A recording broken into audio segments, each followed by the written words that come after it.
Det er vigtigt, at vi som forældre får frimodighed og udrustning til at tale med vores små og store børn om sex. Internettet, de mange medier, sociale fora, reklamer, film osv.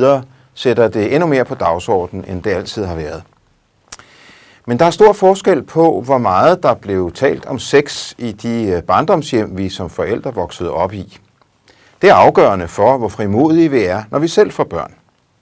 Der findes stadigvæk en del forældre, som er overdreven forlegne ved at tale om sex, intimitet og krop, mens andre er mindre blufærdige.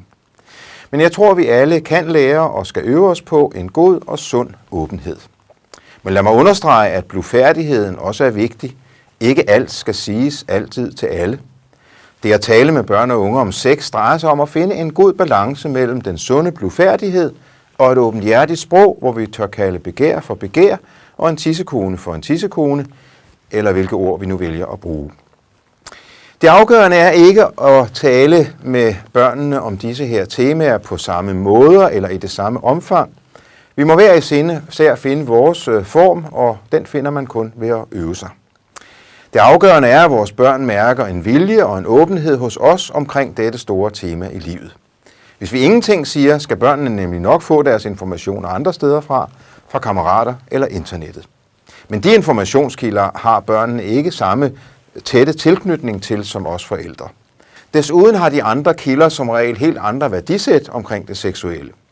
Børn og unge vil selvfølgelig fortsat hente viden om det seksuelle fra kammeraterne og internettet, men oplever de, at vi også med frimodighed kan være i det her rum, så er det en kæmpe hjælp for dem til at orientere sig i disse her temaer. Det med at tale med børn og unge om sex er ikke en isoleret ting. Hvis man ikke kan tale med sin ægtefælle om sex, så er det ikke så underligt, at det bliver vanskeligt over for børnene. Så her er der nogle forældre, som langsomt skal opøve en evne til større åbenhed. Og den slags lærer man ikke på et øjeblik. Det er altid svært at begynde at tale om noget, man ikke tidligere har haft sprog for. Derfor skal andre heller ikke stresse en.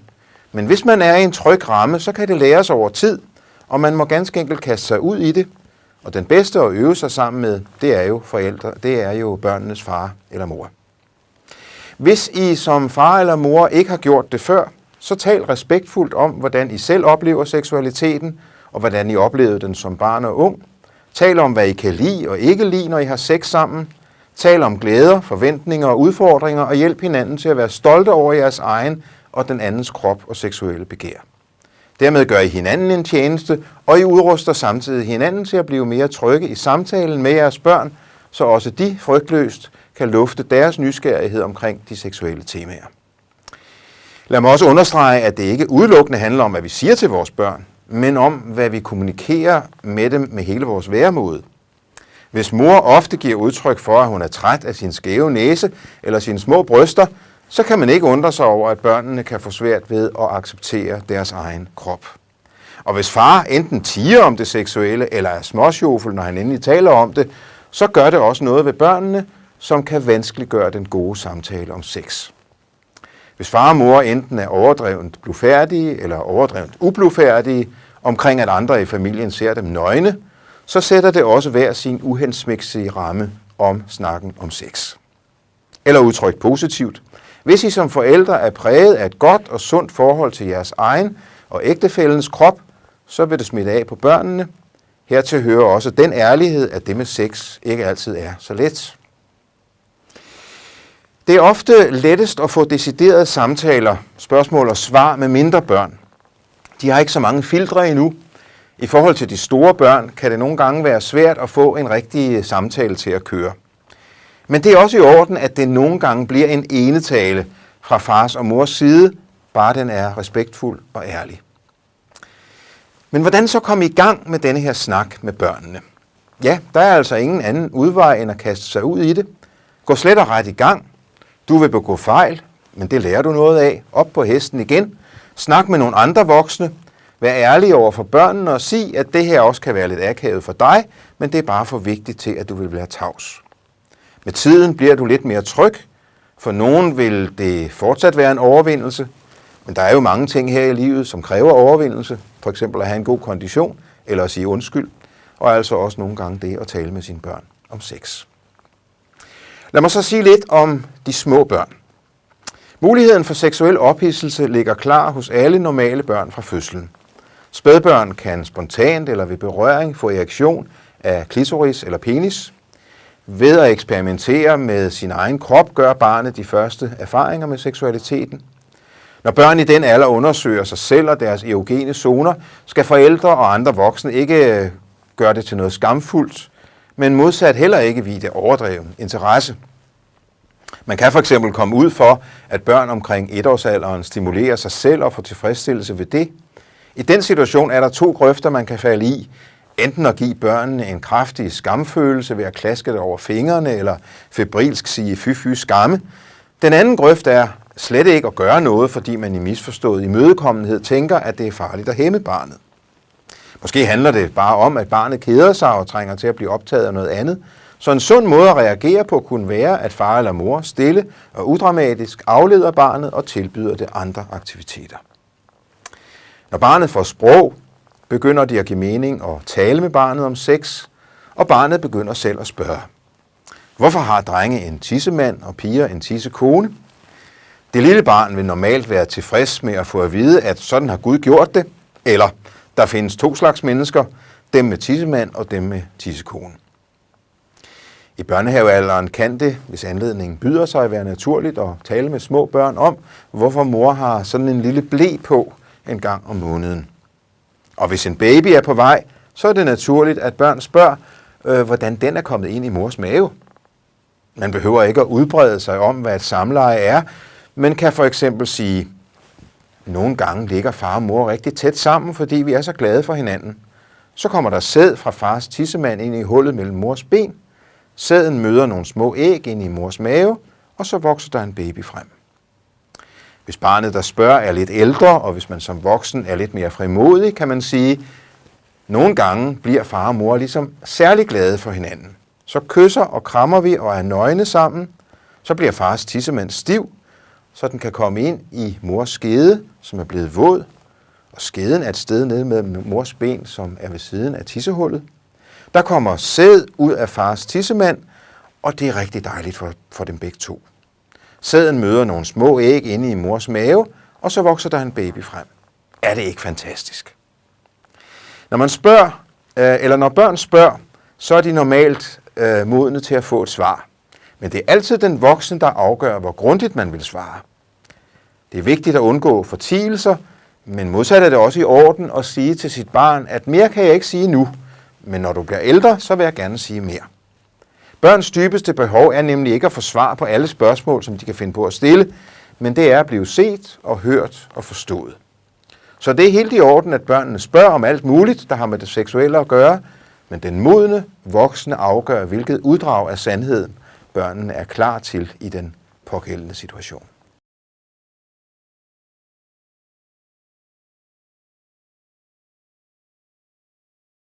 Jeg synes aldrig, det har været svært at snakke med vores børn om sex, fordi det ved jeg ikke, hvorfor det er nok fordi vi er indbyrdes meget, altså vi har altid haft nemt ved at snakke om det.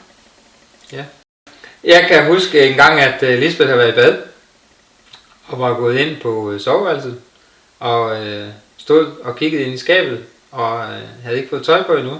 Så kommer jeg forbi soveværelset, og kigger ind, og tænker, nå, hold da op. Så jeg går lige ind og giver et lille klap i måsen, og siger, nej, hvor er du fin. Hvor at vi så har et barn på de her 4 år, der siger, nej far, mor er altså ikke fin endnu. Hun har ikke fået tøj på, hvor han så trækker ud i en kjole inden for skabet. Og siger, jo William, mor er fin. Vi har jo en sauna, hvor vi sidder en gang i ugen eller sådan noget. Og der sidder vi jo uden tøj på. Og der er det meget naturligt at spørge om, hvorfor vi ser ud, som vi gør. Og få en snak om alt fra en dårlig dag i skolen til hvad man nu går op i. Det er meget naturligt derude at spørge om, hvorfor at jeg har bryster, og hvorfor at de ikke har. Det er jo startet væsentligt før, end at de var 7. Ja. Men det er mere interessen i forskellen på pige og dreng, end det er snakken om sex og seksualitet. Ja. Den er kommet lige så stille. Den kommer lige så stille hen ad vejen, ja. Vi har fortalt, hvordan det var. Så tror jeg bare, vi har fortalt, Vi ikke forstået det. at moren og faren har været sammen, og det er der kommet et barn ud af, og det barn skal altså fødes der, hvor man tisser, og så har det været... Nå, Ja. okay. Jamen så, hvis du siger det.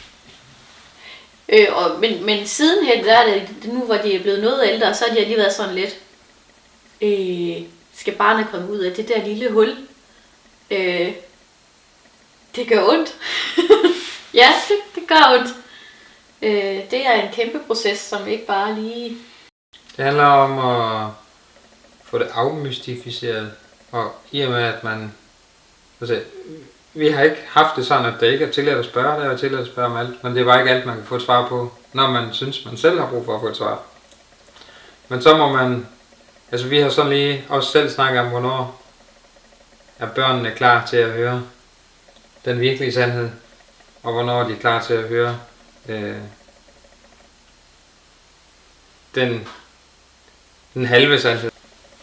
Ja. Men jeg synes altså også, det er kommet meget sådan gradvist, altså som de viser interesse i det. Det er jo ikke, altså, der er jo ikke grund til at hive noget ned over hovedet, som de ikke er interesseret i at vide. Det er først nu, at nu her, hvor de er ved at være 11 og 13, at de er begyndt at spørge om mere sådan omkring, kun det lavpraktiske, men også det, der ligger bagved. Og ansvaret i det, altså det der med, at der faktisk kan komme børn ud af det, ja. Og at man så stilles til ansvar for det her barn, men også ansvaret over for den, man er sammen med, at det er følsomt, og det er, hvor man giver sig selv hen, og hvordan at det er ikke noget, man bare deler ud af. Det er ikke bare noget en handling, ligesom for kaninerne. Nej. At det stikker dybere. Ja. Og det kan jeg mærke også nu, at de begynder at spørge noget mere om. Og det synes jeg, det er rart, at man kan snakke med sine drenge omkring de her ting. Nu er de også blevet så gamle, at det er til at snakke med dem, at det er mere en naturlig, jeg ved ikke, om man kalder det en naturlig interesse, men de er ikke bange for at spørge, fordi vi nok egentlig altid har talt med dem om det. Og så er de ikke så bange for at spørge. Nej. Det kan godt være, at man kan mærke spørgsmålet lige trænges lidt på, måske nogle gange, hvor man snakker om et emne, som kommer den vej, og så kommer det lige så stille frem. Ja.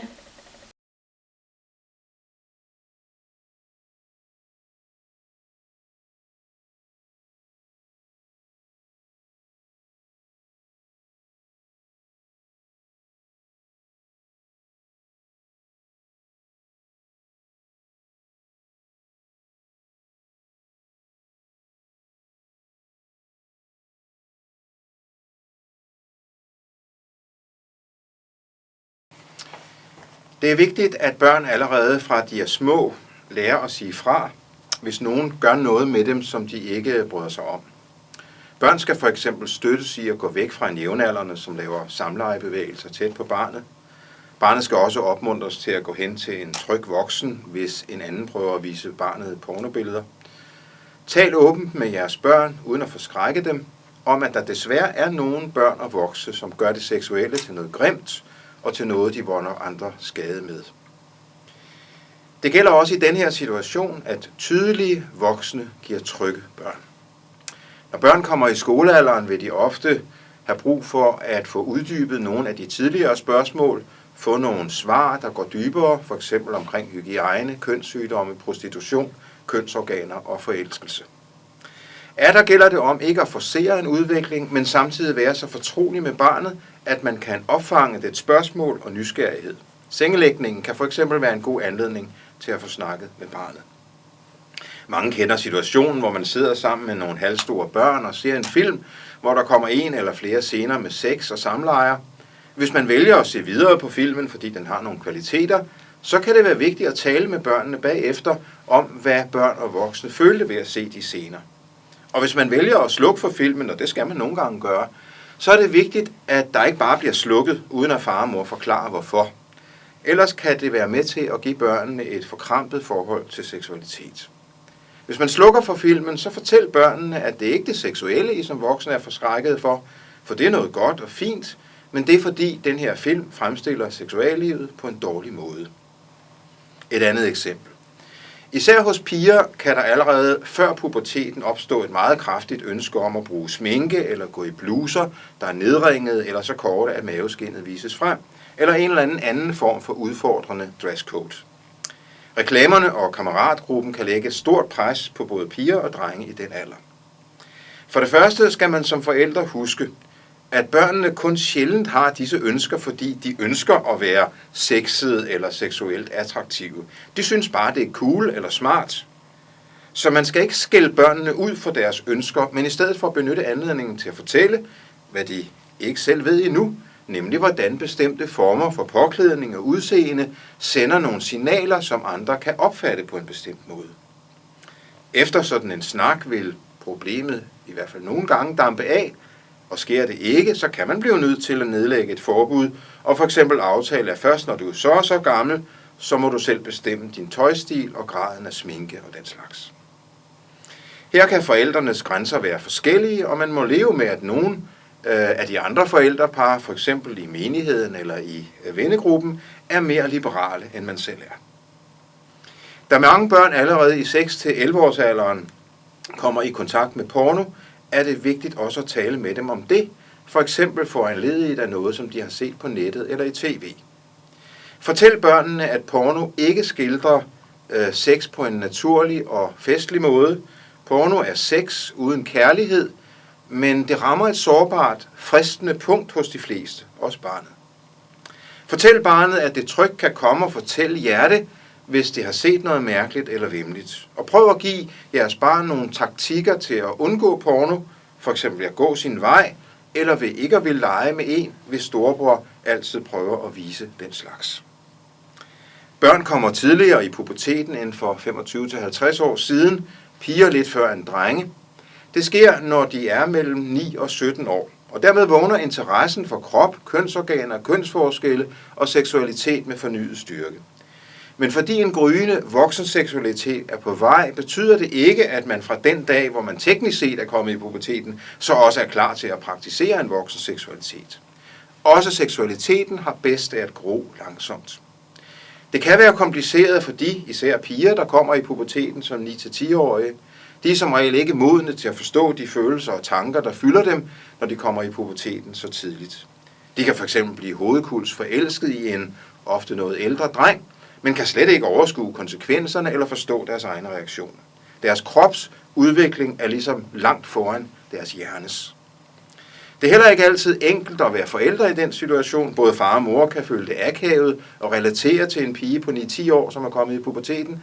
Men det er enormt vigtigt, at vi ikke bakker ud, men viser med vores attityder og ord, at vi som modne voksne også kan rumme barnet i den situation. Præpuberteten er den periode, hvor barnet begynder at vokse og nærme sig puberteten.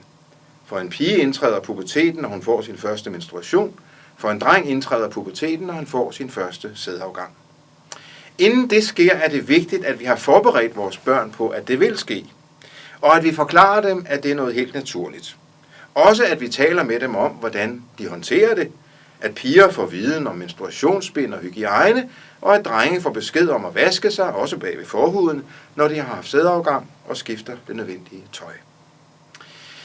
I disse situationer skal man som forældre være forberedt på, at børnene naturligt nok er generede og som regel ikke har lyst til at snakke en masse om det her. Men hold gerne et lille, nærværende, ærligt foredrag for dem med en passende lejlighed, både før menstruation og sædafgang og efter det er sket første gang. Selvom de virker generede, så vær vis på, at de hører godt efter. Og det sætter sig i dem som en god lektie, at far og mor kan tale om de her ting. I puberteten træder drenges og pigers forskellige seksuelle adfærd frem.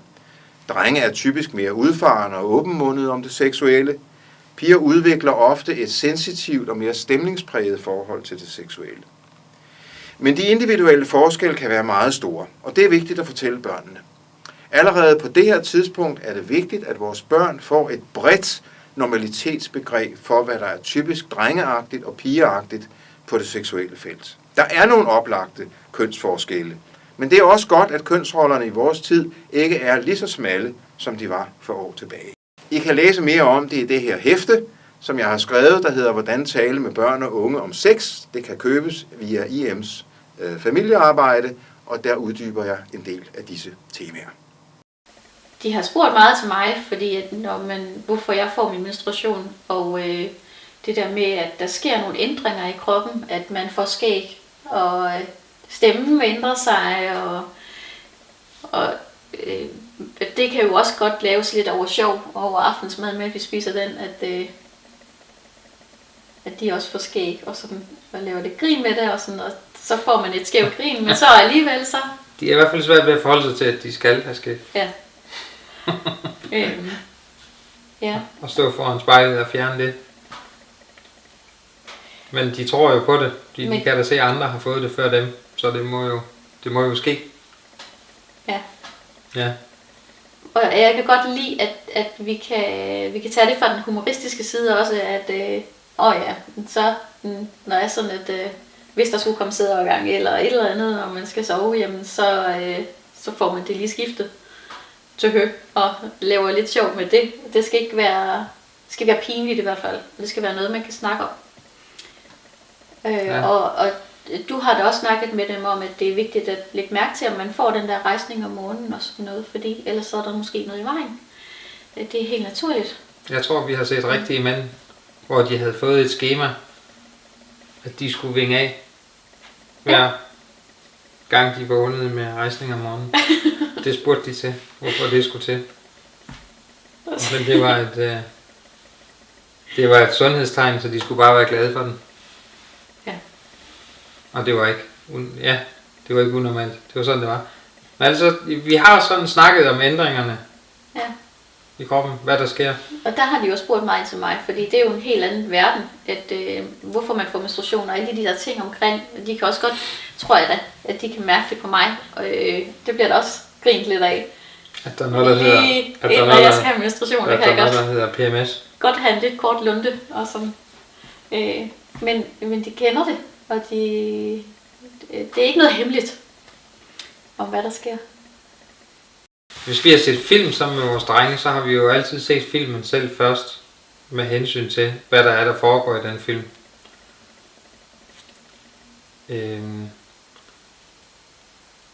Nu, sådan en film som Titanic, den har vi set, og den har vi set med vores ældste, som er 13, og det har vi vurderet, at vores barn godt kan klare at se den ene scene, som er i en bil på dækket på skibet.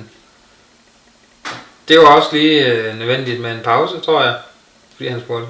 Hvad var det? På et halvt minut, og så fortsatte vi ind i filmen. Ja. Så før filmen har været startet, har vi egentlig ikke snakket om, hvad det er. Altså, at der kan komme noget i filmen. Vi har taget det, som det er kommet. Vi har vurderet, at det har vores barn været klar til at se. Og det er klart, der er også grænser.